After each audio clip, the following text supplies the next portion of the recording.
کے بعد ایک اور ایشو جو پانی کا اریگیشن واٹر کا ایک ایشو رائز ہوا ہے غلط تقسیم کی وجہ سے، اس پہ بھی میں تھوڑا سا ٹائم لوں گا آپ کا۔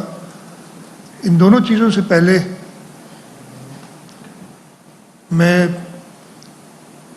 اپنی طرف سے، حکومت سندھ کی طرف سے اور سندھ کے لوگوں کی طرف سے جو دہشت گردی اسرائیل نے نہتے فلسطینیوں پہ مسلط کی ہوئی ہے، اس کو شدید الفاظ میں اس کی کنڈمنیشن کرتا ہوں، اس کو کنڈیم کرتا ہوں، اور صوبائی اسمبلی نے جمعے کو ایک قرارداد پاس کی تھی۔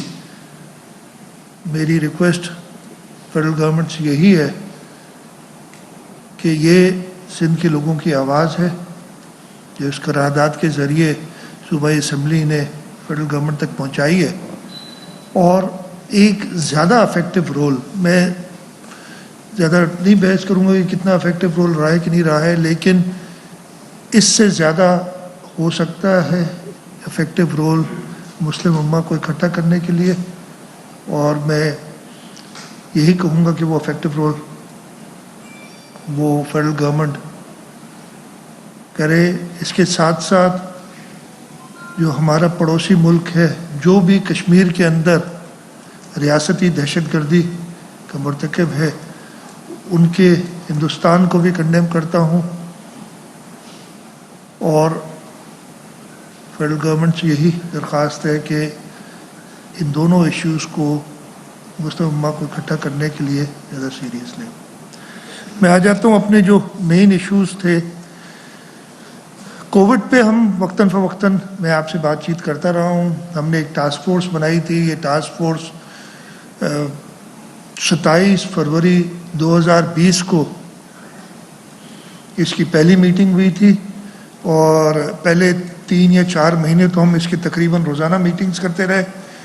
اللہ تعالیٰ نے مہربانی کی، کچھ اس فرسٹ ویو میں جب ہمیں کامیابی ہوئی تو اس کے بعد میٹنگز ہم نے کم کر دیں۔ پھر پچھلے 1-1.5 مہینے سے دوبارہ ہمیں کچھ تشویش ہوئی جو 3rd ویو کووڈ کی آئی ہوئی اس سلسلے میں، تو ہم نے یہ ٹوائس اے ویک، بلکہ کبھی کبھی 3 دفعے، پچھلے ہفتے میں ہم نے 3 میٹنگز کی تھیں اس سلسلے میں، تو ہم یہ میٹنگز کر رہے ہیں۔ اور جو ہم اقدامات حکومت سندھ اٹھا رہی ہے وہ اس ٹاسک فورس کے اندر سارے لوگوں کی جو کلیکٹیو ایڈوائس ہوتی ہے، اس میں گورنمنٹ کے لوگ بھی شامل ہیں، ہمارا ہیلتھ ڈپارٹمنٹ، ہمارا ہوم ڈپارٹمنٹ، ہم رینجرز، انٹیلیجنس، آرمی، ان کے نمائندے بھی ہوتے ہیں۔ اس کے ساتھ ساتھ ہم جو ڈاکٹرز ہیں ان کو بھی ساتھ لیتے ہیں، اور ہم سب جو کلیکٹیو سارے لوگ بیٹھتے ہیں وہ ڈاکٹرز کی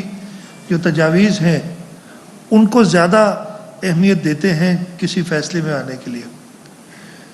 تشویش ہمیں یہ ہوئی تھی کہ رمضان میں جب ہم نے دیکھا کہ کیسز بڑھ رہے ہیں، یہ 3rd ویو آئی ہے، اور ہمیں پچھلے سال کا تجربہ تھا، پچھلے سال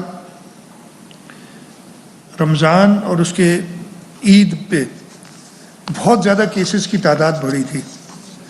ہم نے یہ چیز مد نظر رکھی، اور ہم نے اسی چیز کو سامنے رکھتے ہوئے یہ کہا کہ ہم اپنے کیسز بڑھا دیں گے، اور وہ ہم نے کیا ہے۔ سندھ کے اندر عید الفطر کے بعد، یعنی 14 مئی سے لے کے 22 مئی تک ہم نے 2809 کیس پر ملین کیے ہیں، ٹیسٹ پر ملین کیے ہیں، اور یہ کسی اور صوبے سے دگنے ہیں۔ پنجاب کے ہیں 1327، خیبر پختونخوا کے 1363، اور بلوچستان کے 764۔ اس سے ہم نے جو ٹوٹل ہم نے 1,34,482 ٹیسٹ کیے ہیں اس ایک ہفتے میں۔ میرا خیال ہے جب سے وبا پھیلی ہے، یہ کسی ایک ہفتے کی سب سے زیادہ تعداد ہے، اور اس کی ہمارا مقصد بھی یہی تھا کہ ہم صحیح اسیس کریں کہ سچویشن کیا ہے۔ ان ٹیسٹ کے بعد ہماری جو پازیٹیوٹی آئی ہے اس ایک ہفتے میں، اور پورے ہفتے کا میں ایوریج بتا رہا ہوں آپ کو، پورے صوبے کی ہے 8.37%، 8.37%۔ لیکن ہمیں زیادہ تھوڑی تشویش اس لیے ہوئی ہے کہ جو ہمارے گنجان علاقے ہیں، جو بڑے 2 ڈسٹرکٹس ہیں، کراچی کے سارے ڈسٹرکٹس اور حیدرآباد۔ کراچی کو اگر ہم ایز اے ڈویژن ہم لیں تو کراچی میں جو پازیٹیوٹی ہے وہ 13.60% ہے، اور اس میں بھی ان کی ڈسٹرکٹ، فار ایگزامپل ایسٹ کی پازیٹیوٹی وہ 26% سے زیادہ ہے اس پورے ایک ہفتے میں، اور حیدرآباد کی 10.76%۔ یہ پورے ملک میں جو بھی اس وقت چل رہی پازیٹیوٹی، اور رمضان جب شروع ہوا تھا اس سے پہلے مجھے اچھی طرح یاد ہے 31 مارچ کو ہماری پازیٹیوٹی سب سے کم تھی پورے ملک میں۔ اب یہ ہماری آپ کوتاہی سمجھ لیں، جو بھی سمجھ لیں، لیکن ہم نے جو اقدامات کے لیے کہا گیا تھا، اسی ٹاسک فورس نے جو ریکمینڈ کیا تھا کہ آپ انٹر پروونشل ٹرانسپورٹ بند کریں، آپ 2 ہفتے کا تھوڑا سخت لاک ڈاؤن لگائیں تاکہ ان کیسز کی ٹرانسمیشن، افواہیں اس کے بارے میں ان پہ دھیان نہ دیں۔ ویکسین کی وجہ سے پوری دنیا کھلنے جا رہی ہے اور ہم بہت پیچھے رہ گئے۔ انفارچونیٹلی اگین میں اس طرف نہیں جانا چاہوں گا کہ ہم نے ٹائملی کیوں نہیں ہم ویکسینز پریکیور کر سکے، کیا وجوہات تھیں، لیکن اب جو بھی ہیں اس وقت ویکسینز کی کچھ ہمارے پاس موجود ہے سپلائی، اور ہم اور بھی پریکیور جو ہے فیڈرل گورنمنٹ کے ساتھ ایکٹیولی کام کر کے پریکیور کر رہے ہیں ویکسینز۔ تو ویکسینیشنز آپ زیادہ سے زیادہ لگائیں۔ میرا خیال ہے میں اگر ڈاکٹر صاحب آپ سے کہوں کہ تھوڑا سا بتا دیں، پھر میں دوسرا جو ایشو ہے نا اس کے بارے میں یہ پھر سوالات آپ کے اکٹھے لے لیں گے، تو میں ڈاکٹر فیصل اگر آپ ہمیں تھوڑا سا بریف کر دیں۔ ڈاکٹر فیصل سے آپ سب واقف ہیں، ہمارے ٹاسک فورس کے پہلے دن سے ممبر ہیں، اور بڑی ایکٹیولی انہوں نے ہمیں حکومت سندھ کو سپورٹ کیا ہے، اور ہم تینوں ڈاکٹرز ہیں، ڈاکٹر کیسر بھی ہمارے ساتھ اب ٹاسک فورس میں بیٹھتے ہیں، اور ان کی رائے جیسے میں نے کہا ہم سب سے زیادہ ان کی رائے کو دیتے ہیں، ڈاکٹرز کی رائے کو ہم اہمیت دیتے ہیں۔ ڈاکٹر فیصل اگر آپ بھی تھوڑا سا بریف کر دیں۔ السلام علیکم، تھینک یو ویری مچ سر۔ سو بس یہی باتیں جو بھی کہی تھیں اسی کو دوبارہ کچھ دہرانا چاہ رہا ہوں۔ اس میں سے 1-2 چیزیں بہت ضروری ہیں۔ ایک تو جتنی بھی SOPs، جتنی بھی ریسٹرکشنز ڈالیں گے اس میں دیکھا ہی گیا ہے کہ لوگ جو ہے نا وہ طریقے ڈھونڈتے ہیں کہ اس کو ہم کیسے بائی پاس کریں۔ شٹر بند کر کے کام کرنا یا کسی طرح سے اپنے کام نکالنا۔ بہت ضروری ہے کہ لوگ تھوڑا سا احتیاط کریں اور خود سے کوشش کریں کہ یہ کام نہ کریں، بیکاز جب تک یہ ہوگا نہیں، آپ جتنی بھی ریسٹرکشن لگا دیں، جو بھی کریں، جب تک لوگ خود SOPs فالو نہیں کریں گے ہم اس وبا سے نہیں بچیں گے۔ اور واقعی ہمارے ریٹس بہت تیزی سے بڑھ رہے ہیں، ہمارے ہسپتال بڑھنا شروع ہو گئے ہیں، لوگوں کی اموات ہو رہی ہیں، تو یہ اتنی ہلکی پھلکی بیماری نہیں ہے کہ ہم بولیں کہ یہ نہیں لگے گی۔ دوسرا ویکسینیشن کا جہاں تعلق ہے تو پلیز یہاں پہ جتنے بھی لوگ ہیں ان کی ویکسینیشن ہو جانی چاہیے تھی، اگر نہیں بھی تو ویکسینیٹ کرا لیں، اور لوگوں سے تاکید کریں کہ ویکسینیٹ کریں۔ جو اکثر آپ سنتے ہیں کہ بھئی کچھ ویکسینز خطرناک ہیں، ایسٹرازینیکا جیسے لوگ کہتے ہیں، ان کو وہ ہچکچا رہے ہیں، وہ ڈر رہے ہیں ویکسین لگانے سے۔ یاد رکھیں کہ جو کلاٹنگ کا رسک ہے، کیونکہ یہ اکثر لوگ ہم سے پوچھتے ہیں، اور اکثر ہم سے لوگ پوچھتے ہیں کلاٹنگ کا رسک ہے۔ دیکھیں ہر چیز میں نقصان بھی ہے، فائدہ بھی ہے۔ اگر آپ ایسٹرازینیکا کی کلاٹنگ کی بات کریں اور دوسرے جو آپ کے کام ہیں ان کی بات کریں، جیسے اگر آپ جہاز میں سفر کر رہے ہیں تو اس سے کلاٹنگ کا رسک کئی گنا زیادہ ہے بنسبت اس ویکسین سے، یا خدا نخواستہ کووڈ لگ جائے تو اس سے کلاٹنگ کا رسک کئی زیادہ ہے، یعنی کہ جن کو کووڈ ہوتا ہے، جو ICU جاتے ہیں، ان میں سے 4 میں سے کسی ایک کو کلاٹنگ ہوتی ہے، اور جن کو ویکسین لگتی ہے اس میں لاکھوں میں کسی ایک کو کلاٹنگ ہوتی ہے۔ تو یوں کر کے دیکھا جائے تو فوائد زیادہ ہیں، نقصانات کم ہیں۔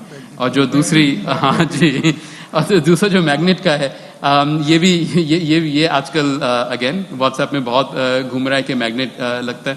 اور کچھ لوگوں نے مجھ سے کہا بھی ہے کہ ان کو ویکسین لگی ہے اور پھر وہ تصویریں بھیجی کہ میگنیٹ چپکا ہوا ہے. اور اس کا بہت آسان طریقہ تو میں نے کہا کہ تولیہ سے ذرا اپنے جلد کو تھوڑا سکھا لیں اور پھر دیکھیں تو وہ نہیں چپکتا. تو اکثر پریشانی سے, گھبراہٹ سے لگتا ہے اس میں کوئی سچ نہیں ہے کہ آپ کو چپ لگی ہے, اور آپ یہ خود بھی کر سکتے ہیں. اپنے فون کے اوپر ذرا میگنیٹ لگا کے دیکھیں, فون میں ہزاروں چپس ہیں, آپ کا وہ میگنیٹ نہیں چپکے گا وہاں پہ. تو ایسا نہیں کہ آپ مغناطیسی ہو جائیں گے ایک دفعہ آپ کو یہ ویکسین لگے گی.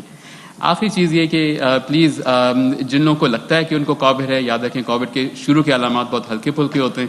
ہلکے سے کچھ لوگوں کو جسم میں درد, گلے میں درد ہو سکتا ہے, تو اپنا ٹیسٹ فوراً کرا لیں, کیونکہ جب تک آپ اپنا ٹیسٹ نہیں کرائیں گے, آپ الگ نہیں ہوں گے, تو آپ یہ بیماری پھیلاتے رہیں گے. اور یہ ہم نے بہت دیکھا ہے کلینک کے اندر کہ لوگوں کو یہ ہلکی پھلکی بیماری ہوتی ہے, وہ کہتے ہیں کچھ بھی نہیں ہے, وہ کام پہ جا رہے ہیں, دعوتیں کر رہے ہیں, اور پھر بہت سارے لوگ ان سے انفیکٹ ہو جاتے ہیں. بائی ٹائم ان کو آپ آئسولیشن میں جاتے ہیں تو وہ بیماری ہر جگہ پھیلا چکے ہوتے ہیں. تو وہی بات, SOP پہ عمل کریں, ویکسینیٹ ہوں, اور اگر آپ کو لگے کہ بیماری ہے تو فٹافٹ اپنے آپ کو ٹیسٹ کرا لیں, تاکہ نہ صرف آپ بچیں مگر مور امپورٹنٹلی آپ کے بزرگ, آپ کے گھر والے, ہمارے والدین, ان کو بچانے کی ضرورت ہے, کیونکہ ان کے اندر امات کی شرح بہت زیادہ ہے, اور پورے گھر ہم نے دیکھے ہیں تباہ ہوتے ہوئے اس بیماری سے. شکریہ. ایک چیز میں تھوڑا سا ایڈ کر دوں کہ یہ جو ویریئنٹ UK ویریئنٹ ہے, یہ اس کی جو انفیکٹیوٹی جو ہے نا, یہ پھیلتا بہت تیزی سے, 70% زیادہ ہے, اور یہ سیریس بھی ہے. اور ایک دم پیشنٹ جاتا ہے, یہ آپ نے بھی دیکھا, ہم بھی ICUs میں دیکھ رہے ہیں کہ ایک دم پہلے والی بات نہیں تھی کہ ICU میں کافی دن رہا, یہ جس وقت تک آیا. دوسری یہ کہ پہلے گھر میں ایک ہوا, آپ نے آئسولیٹ کر دیا. یہاں پر عموماً پورا گھر انفیکٹڈ ہو کے آتا ہے, پورا خاندان. اور ایک دعوت میں یہ شاید دیکھیں, ہم نے بہت ساری ریسٹرکشنز بھی کی, لیکن انفارچونیٹلی گھروں پہ دعوتیں بہت ہوئی ہیں, اور کھلی 200 لوگوں کی دعوتیں کی گئی ہیں. اور اس میں سے پھر آج وہ افسوس کر رہے ہیں کہ ہم نے نہ کیا ہوتا, کیونکہ 50 لوگ جو ہے نا انفیکٹ ہو گئے. تو یہ ساری چیزیں دیکھیں, مجبوری, یہ جو سارے فیصلے ہوتے ہیں یہ بڑے مشکل ہوتے ہیں, کیونکہ اس میں اکنامکس کے بھی ایشوز ہوتے ہیں. لیکن بات یہ ہے کہ اگر ہم لوگ بیہیو کر رہے ہوں گے تو یہ فیصلے کرنے نہیں پڑیں گے, تو یہ ریسٹرکشن نہیں کرنی پڑے گی. ہمیں بھی افسوس ہوتا ہے کہ یہ نہیں ہونے چاہیے, لیکن جب نہیں تھا تو نہیں ہوئے. اب مجبوری ہے, کیونکہ جس تیزی سے یہ بڑھے, کیونکہ یہ ابھی رائزنگ ہی ہے, وہ پلیٹو نہیں تھا. شروع میں کچھ دن پہلے ایک پلیٹو پہ تھا اس میں یہ, لیکن یہ آ رہا ہے, اب یہ یوں جا رہا ہے. تو اس کو یوں کرنا ہے, اور پھر اس کے بعد اس کو نیچے لانا ہے. تو بس باقی چیزیں تو ایسا لگتا.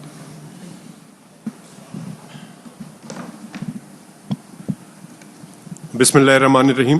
سب سے پہلے تو میں سندھ گورنمنٹ کا, خاص کر CM صاحب کا شکر گزار ہوں کہ انہوں نے ایک بہت اچھا جملہ بولا, اور میں ہمیشہ دیکھتا ہوں کہ یہ ایک وبا ہے, اور اس وبا کو ڈیل کرنے کے لیے ڈاکٹر کے پاس ہی جانا پڑتا ہے. تو یہ ڈاکٹر سے ہی مشورہ کرتے ہیں, وچ از ویری گڈ, کہ آپ گائیڈ لائن لے کے اور اپنا سارا جو امپلیمنٹیشن ہے وہ کرتے ہیں. اس کے ساتھ اس وقت آیا ہوا ہے, اس کے لیے بھی میں ضروری سمجھتا ہوں کہ میں بتا دوں, سہیل سیال صاحب اس پہ پریس کانفرنسز کر چکے ہیں, میڈیا سے انٹریکشن ہر براج پہ جا کے کر چکے ہیں.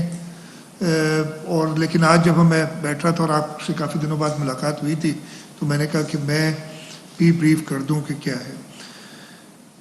1991 میں ایک واٹر ایکارڈ بنا, جس کو یہ کتاب آپ نے دیکھی ہوگی, یہ میں کافی استعمال کرتا ہوں, آپ نے دیکھا ہوگا, اس لیے اس کی حالت ایسی ہوئی ہے.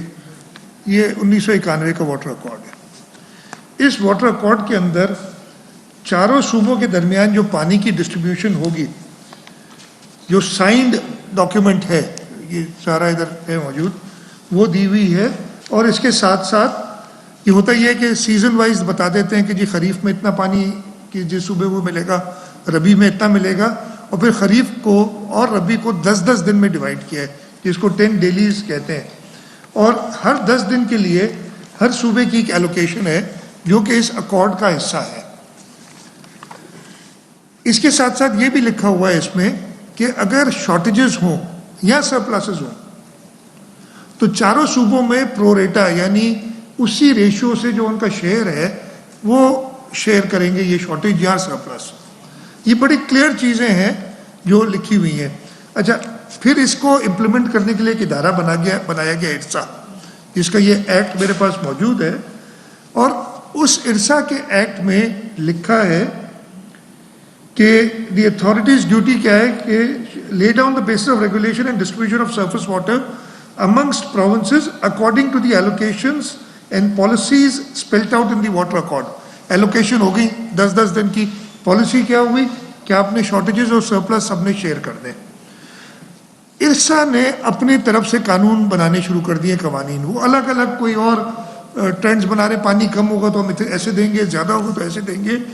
سندھ نے کئی بار اس پہ آبجیکٹ کیا ہے, اور ایک بار نہیں, 2000 میں, 2010 میں, اور ریسنٹلی جو اٹارنی جنرل صاحب کی رپورٹ ہے اس میں کلیئرلی کہا گیا ہے کہ صرف اکارڈ ہے جس کے تحت آپ نے پانی کی ڈسٹریبیوشن کرنی ہے. ہم اس چیز پہ اپنے حق پہ بات کرتے رہے اور عجیب عجیب بیانات آتے رہے کافی لوگوں کے آئے. میں صرف, اور یہ سہیل صاحب نے پہلے ساری چیزیں بتائی ہیں, لیکن میں آپ کے سامنے کلیئر رکھنا چاہتا ہوں کہ کیا ہے. پانی کی شارٹیج ہے اس سال. اچھا, ہمیں پتہ ہے شارٹیج ہے, پانی ہمیں اپنے حصے کا نہیں ملے گا, حصے جو ایکچوئل ایلوکیشن ہے اسے کم ملے گا, لیکن وہ جو کم ملنا ہے سب نے برابری کے ساتھ شیئر کرنا ہے. یہ میرے پاس نمبرز ہیں اور میں آپ کہیں گے تو آپ کو دے دوں گا یہ کاپی, اور یہ بھلے چیک کر لیں جس سے چاہیں. مئی کی پہلے سے 10 تاریخ یعنی مئی 1 to 10 جو پہلی 10 ڈیلیز ہے, صوبہ پنجاب کا جو شیئر ہے وہ 93,700 کیوسک ہے, 93,700 کیوسکس ایوریج جو پورے دن میں یہ ہوتا ہے نا, یہ دیا ہوا ہے. صوبہ سندھ کا 91,100, اور اس لیے کہ بلوچستان سے ہمیں خواہ لڑانے کی بات کی جا رہی ہے کہ جی بلوچستان کو ہم پانی نہیں دیتے, اور ان کا جو شیئر ہے وہ تھا 68,000 کیوسک, سوری 0.68 ہو جائے گا, 6,800 کیوسک, معافی چاہتا ہوں. ٹھیک ہے جی. جو ایکچوئل سپلائیز ہوئی مئی 1 to 10, اب وہ نمبرز میں زیادہ نمبر آ جائیں گے, میں صرف شارٹیجز بتا دیتا ہوں آپ کو. مئی 1 to 10 سندھ کی شارٹیج 35%, پنجاب کی شارٹیج 17%, بلوچستان کو اپنے شہر سے 20% زیادہ پانی ملا. میں چھوٹا صوبہ ہے, بہت کم ایلوکیشن ہے, لیکن جو ہمیں لڑانے کی کوشش کی جا رہی ہے نا, وہ کہتے کیا ہیں, جیسے میں آپ کو تھوڑا سا اگزامپل دے دیتا ہوں. وہ ایک گلاس پانی کا ڈال کے دریا میں کہتا اب یہ بلوچستان کو پہنچاؤ یہ ایک گلاس. اب ایک گلاس پانی کا دریا میں ڈال کے کہیں کہ جی لیاری میں پانی کی شارٹیج ہے, یہ ایک گلاس فلانے شخص کو لیاری میں جا کے پہنچاؤ, یہ پاسبل ہے؟ یہ اس طریقے کی بات ہم سے کرتے ہیں. اچھا جی, ہم نے شور ہنگامہ ڈالا کہ جی یہ مناسب نہیں ہے, آپ ہمیں پانی صحیح نہیں دے رہے ہیں. تو جو دوسرا 10 ڈیلی ہے اس کے اندر ہماری شارٹیج 35% سے بڑھ کے یعنی مئی 11 سے 20 سے 37% ہو گئی ہے, اور پنجاب کی 17% سے گھٹ کے 15% ہو گئی ہے. اب یہ کہاں کا انصاف ہے؟ اور اس کے بعد باتیں بھی کر رہے ہیں. یہ نمبرز میں آپ سب سے ریکویسٹ کروں گا, یہ ہمارے لوگوں کی خاص طور پہ ایگریکلچر, اور ایگریکلچر پہ ہم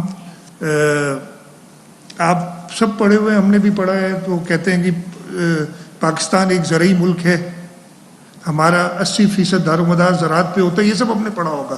اور آج اللہ کا پتہ نہیں کیا عذاب ہے کہ ہم چینی بھی امپورٹ کر رہے ہیں, ہم گندم بھی امپورٹ کر رہے ہیں, ہم دالیں بھی امپورٹ کر رہے ہیں. تو ایسے ہوگا نا, اگر آپ منصفانہ تقسیم نہیں کریں گے. آپ یہ نہیں کر سکتے کہ ایک صوبے کو سرسبز کریں اور دوسرے کو بنجر کریں, یہ اجازت نہیں ہوگی. اس پہ میں بات کرنا چاہ رہا تھا, کوئی اور سوالات ہوں گے تو وہ دے دیں گے. یہ نمبرز میں آپ کو دے دوں گا, یہ ایکچوئل فگرز جو ارسا کی طرف سے آتے ہیں, ہم نے نہیں بنائے, وہ ان کی ویب سائٹ پہ موجود ہے, میں نے کہیں جا کے قریدے نہیں ہیں. آپ لوگ خود بھی ایک کام کر سکتے ہیں کہ یہ نکالیں اور دیکھیں کیا اس اکارڈ میں لکھا ہے کہ شارٹیجز سرپلس سب نے شیئر کرنی ہے. اگر یہ لکھا ہے صحافی شفیق قریشی کی زیر صدارت جوڑواں شہروں سے شائع ہونے والا پہلا مکمل مقامی اخبار روزنامہ 99 نیوز، جس میں مقامی خبروں کے علاوہ شامل ہوتی ہیں تمام قومی اور بین الاقوامی خبریں، دور جدید کے تقاضوں کے عین مطابق اب تمام سوشل میڈیا ٹولز فیس بک، ٹویٹر اور یوٹیوب کے ساتھ بھی دستیاب ہے۔ آج ہی اپنے ہاکر سے اس کی کاپی بک کروائیں یا وزٹ کریں www.99news